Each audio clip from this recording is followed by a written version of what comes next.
support families, sponsor them, help them with aids, and help them together. So, for example, widowed, sheltered, people are losing their lives and their sisters and brothers. Help communities, and finally, and most importantly, raise our palms to make dua to Allah Almighty. I stand in front of you today to represent the Hand in Hand for Syria charity. This charity was established with four members in Nottingham. This then reached out to have members in other parts of the UK, and now, thanks to its work, is actually known in many parts in the world.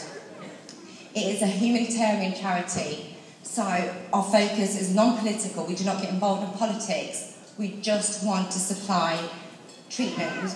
You know, our work, it varies. Our work varies from actually supplying medicines, food, shelter. The list goes on, which I'll go into some detail about some of these.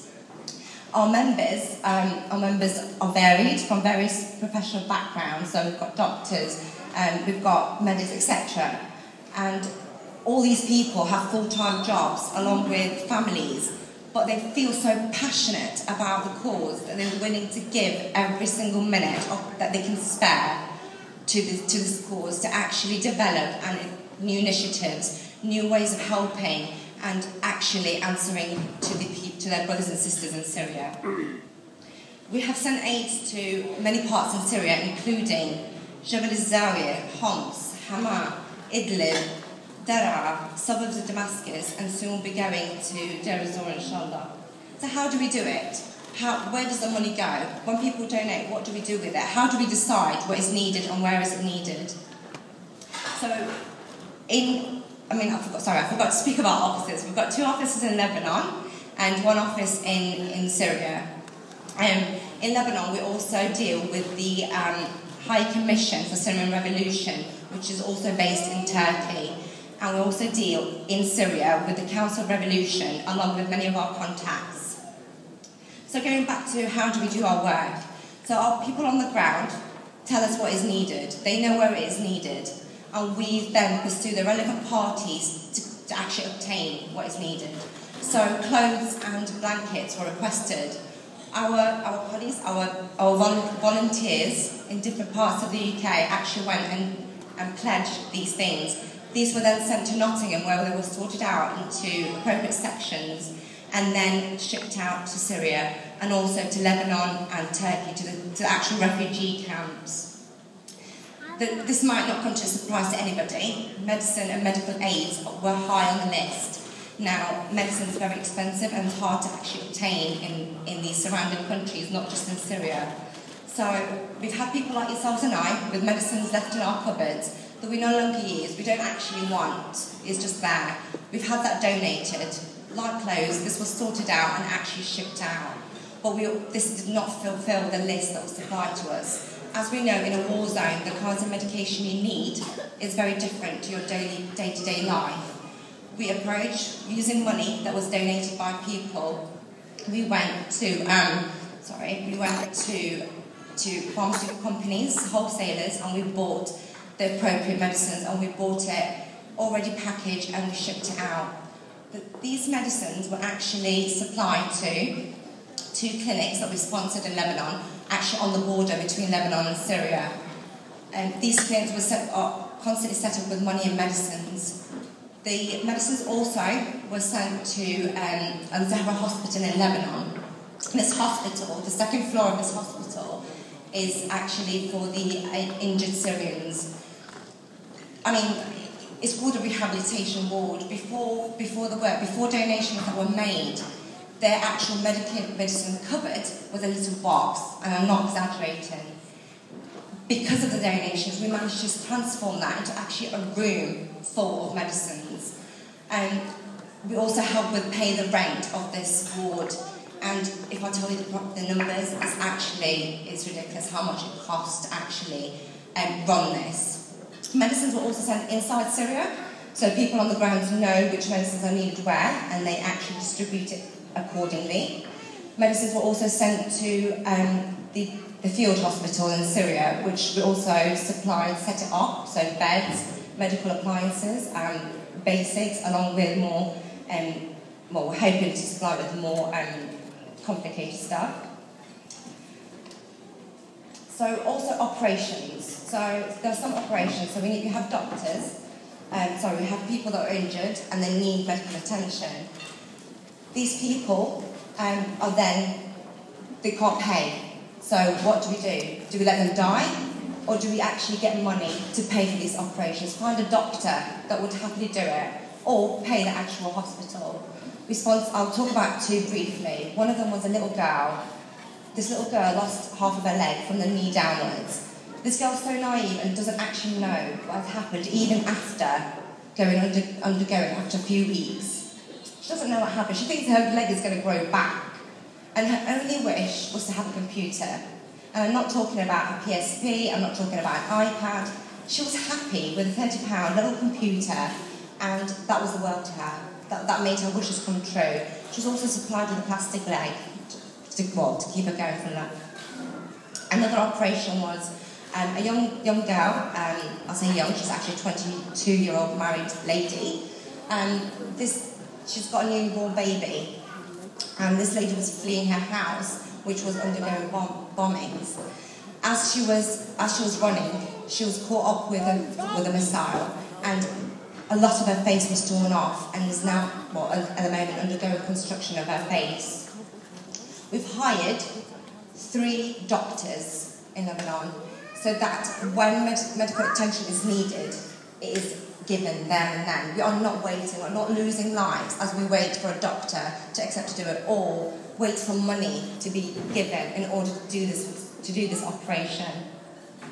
Medicine and medical appliances, surprisingly, is not the only thing at the top of the list.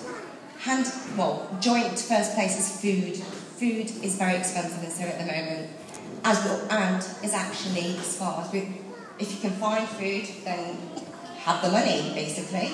So rather than actually giving people money to go and buy it themselves, basically that money is not going to get them much anyway because it's so expensive. Also, that's if they got far themselves without being shot on the way or on the way back.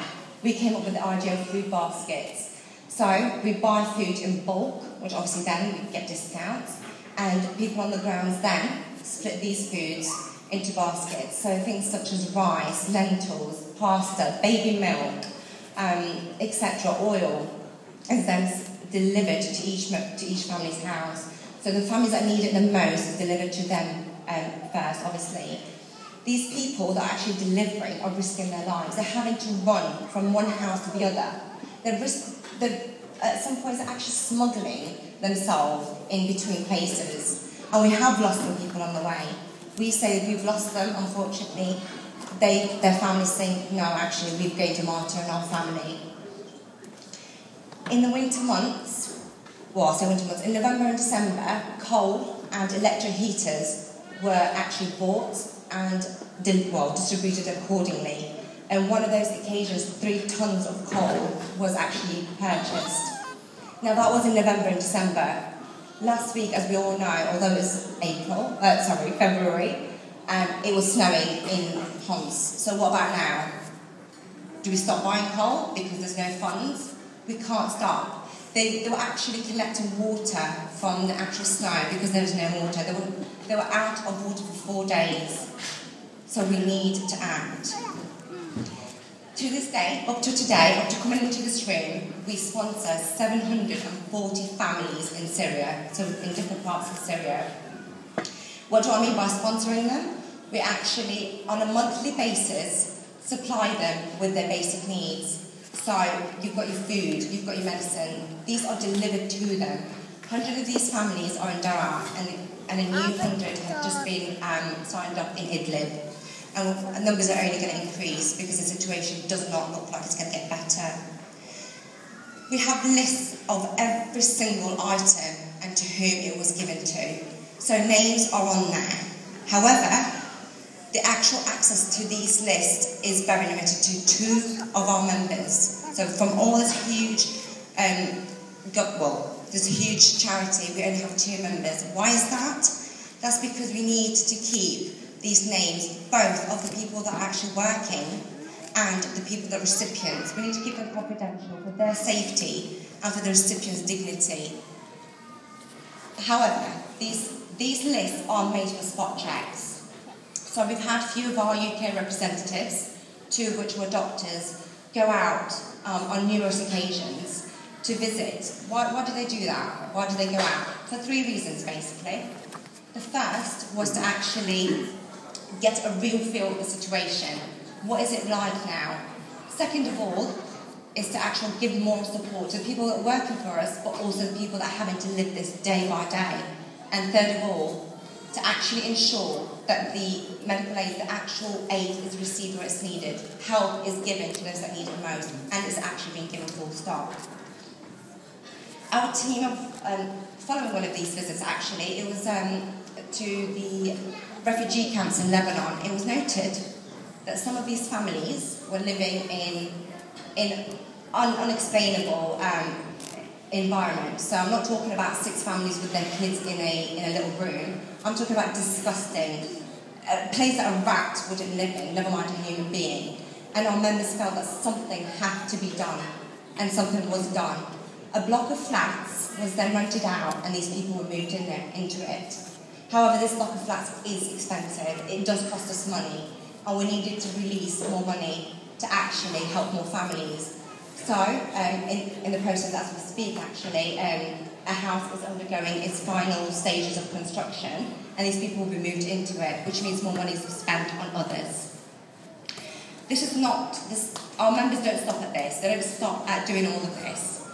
They approach media. So we've pledged to local and national newspapers, radio stations, TV, local companies, social networking websites, etc. And we've actually had response from it. People, the British public do want to help, they just don't know exactly what's happening. And sorry about that. So they do want to help. They've requested different means of actual payment. For example, they wanted PayPal, so we got the PayPal. Some people couldn't come to us to actually bring the aids or the donations, so we went to them. What I've spoken about so far are the main projects. However, we aim to ensure that with our will and our motivation and your support to keep going, we cannot do this alone. This is why we're called Hand in Hand. We need your support. Politicians chose to stand and watch. We choose to stand up and make these people feel like they are human, they have rights, by supplying them with their basic needs. So please, please, please help us. Support us in all our future projects, sponsoring more families, more clinics, more medicines. And let's not forget, these people, what you see on TV is nothing what is actually happening. So imagine actually sitting there and seeing these sights in front of you. Psychologically, what you must be going through. We need to work on rehabilitating these people. Also, the daughters, wives, and actual sisters of martyrs. We need to teach them a new skill to be able to provide for themselves. The Prophet Muhammad ﷺ said, "No one can be given a blessing better or greater than patience." This is going to be a long fight. So let's not give up hope in Allah and allow boredom in. This is in 1982, where Hammer was wiped to the grounds, and we used excuses of no internet, no smartphones, no TV, and we had that attitude of out of sight, out of mind. This is 2012. What we see is nothing of like what's happening. We need to act, and we need to remember and remind ourselves that patience and being tested in this life is a gift from Allah. I would like to thank Imam so much for all your hard work and for bringing this together. I would like to also thank all of you that have travelled from far for your journey, and for you that are local for actually sparing your time. And one more thing I have to say, on how many days a week do we actually think about Judgment Day? Well, let's make today one of those days. We will all be asked on Judgment Day about every single penny and every single second we spent on what we spent it on. And what a greater answer can you find than I spent it to help those in need, Ya Allah. I made dua to you and shukr, Ya Allah. Thank you.